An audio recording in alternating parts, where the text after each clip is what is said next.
She stood at my gate in a white linen pantsuit, phone pressed to her ear, voice sharp enough to slice glass. "There's an unauthorized structure on Lake Serenity. Send the sheriff."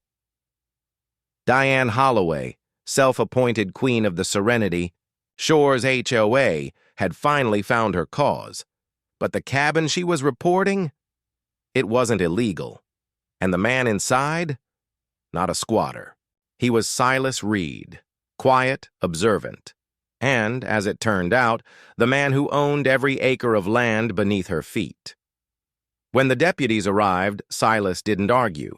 He handed them a folder labeled Deed and Lease Agreement. Inside, a 1962 land grant, a master lease, and a clause buried in legalese. The HOA operates at the discretion of the landowner. Diane had spent years fining, threatening, and excluding those who didn't conform, but Silas had never signed up. He didn't pay dues, he didn't attend meetings. And when the officers asked who owned the property, Silas smiled. "I do." Diane's face turned white. She had just called the cops on her landlord and triggered a legal review that would dissolve her entire empire. Because power isn't in the badge, it's in the deed. Silas Reed didn't move to Lake Serenity for community. He came for silence. After 30 years as a land use attorney in Chicago, he wanted peace, not politics. He bought a cedar cabin on a wooded cove, paid in full, and lived quietly. No loud music. No parties. Just mornings on the dock, coffee in hand, watching the mist rise off the water. But Diane Holloway, president of the Serenity Shores HOA, saw his solitude as defiance. "All residents must join the HOA," she declared at the annual meeting. "It's for safety, aesthetics, and unity." Silas didn't attend. He didn't sign the form. He didn't pay the $450 annual fee. Then came the first notice. Non-compliance with community standards, $200 fine. He ignored it. The next month. Unauthorized exterior modifications. No approved paint color. He'd repainted the front door navy. No violation. The cabin predated the HOA by 42 years. He pulled the original deed, Reed Family Trust, 1962. The HOA didn't own the land. They leased it, through a master agreement with the trust. And Silas? He was the last living heir.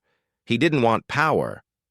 But when Diane started leaving compliance reminders taped to his door, he realized silence wasn't protection, it was permission.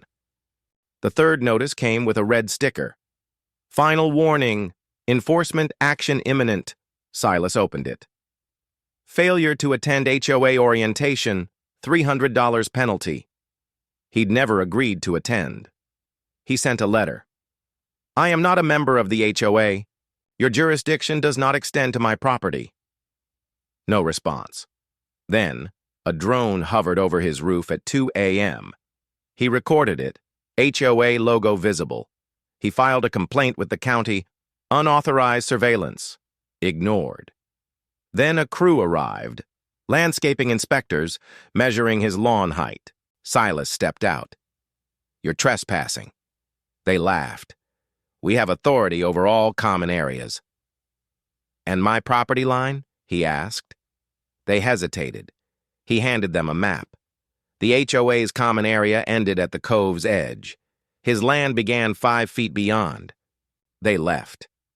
But Diane escalated. She posted on the neighborhood forum, "Uncooperative resident refuses to integrate, safety concern." One woman replied, "He's never caused trouble." Another, "She fined me for hanging wind chimes." Silas didn't reply. He started digging. He requested the HOA's master lease, the one they signed with the landowner. The board refused. Confidential. He filed a public records request. 2 weeks later it arrived.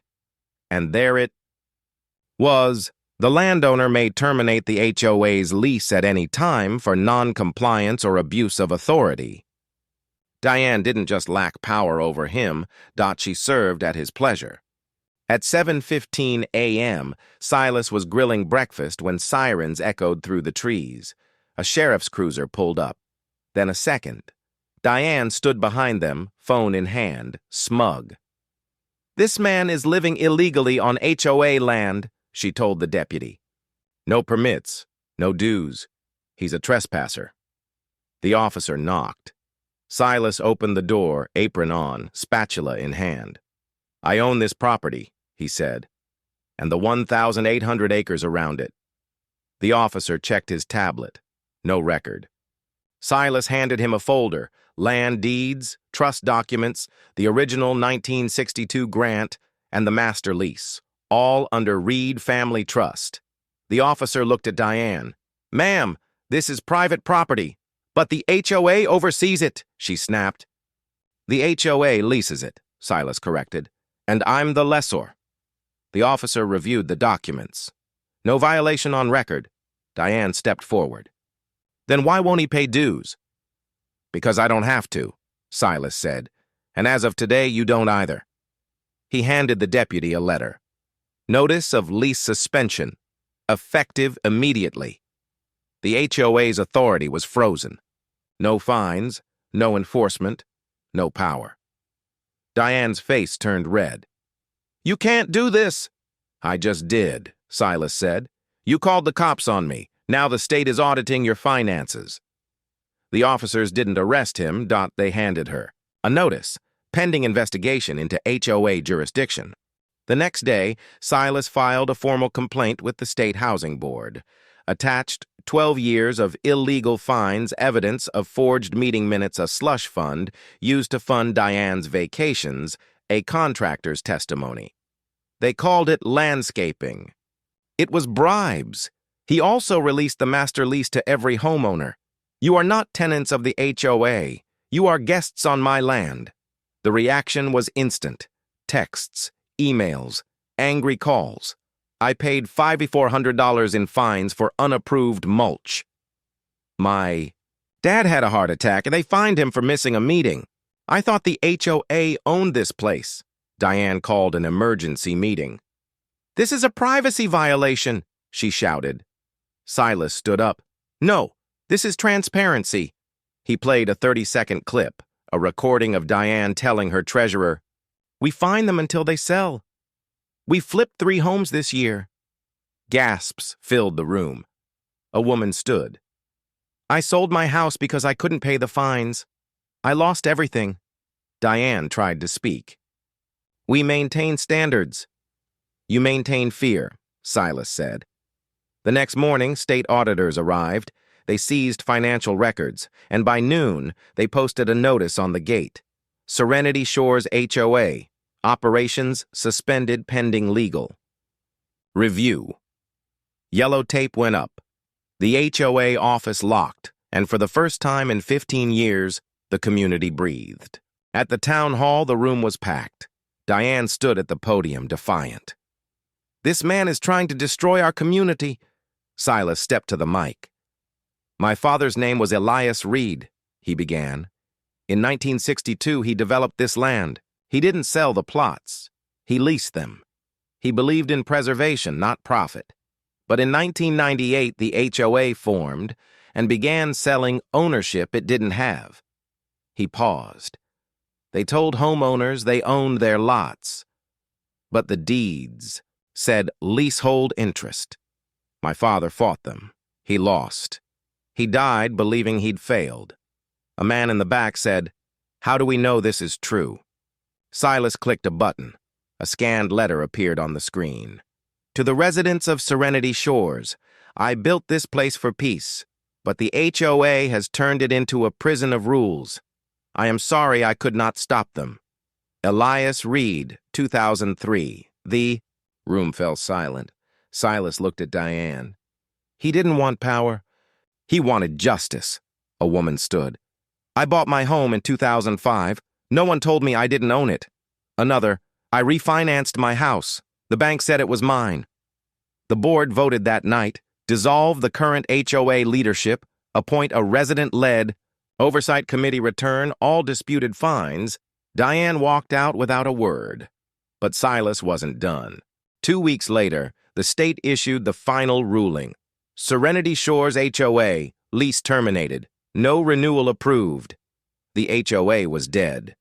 Diane tried to fight. She filed appeals, hired a lawyer, but the evidence was too deep, too wide, too public. The final hearing, Silas presented one last document, a petition signed by 92% of residents. We demand transparency, fairness, and true ownership. The court accepted it. Diane was barred from holding office for 5 years. Her husband's company was blacklisted from future contracts. And the HOA office sold at auction. Silas didn't keep it. He donated it to the new Lake Serenity Trust, a resident-owned cooperative. No fines, no Karen, just community. One evening, as he walked home, he saw Diane at the gate. She didn't speak, just looked at the new sign. Welcome to Serenity Shores, owned by the residents. Then turned and walked away. No anger, no scream, just silence. Later, he heard she'd moved, no forwarding address. But the story followed her. 1 year later, the lake is different. No more fines, no more fear. The new trust manages common areas, democratically, transparently, and Silas? He still lives on the cove, still grills on the dock, still watches the mist rise. And when new residents ask why the HOA is gone, long-timers smile. She called the cops on the wrong man. One afternoon, a young boy knocked on his door. "My mom says you saved us." Silas knelt. "No, I just remembered what no one else did." "What's that?" "That rules only matter when everyone has to follow them." The boy nodded as he walked away. Silas looked at the water. No sirens, no lies, just peace. And in the end, that was the real victory. Not power, not revenge, but justice. Quiet, firm, and long overdue.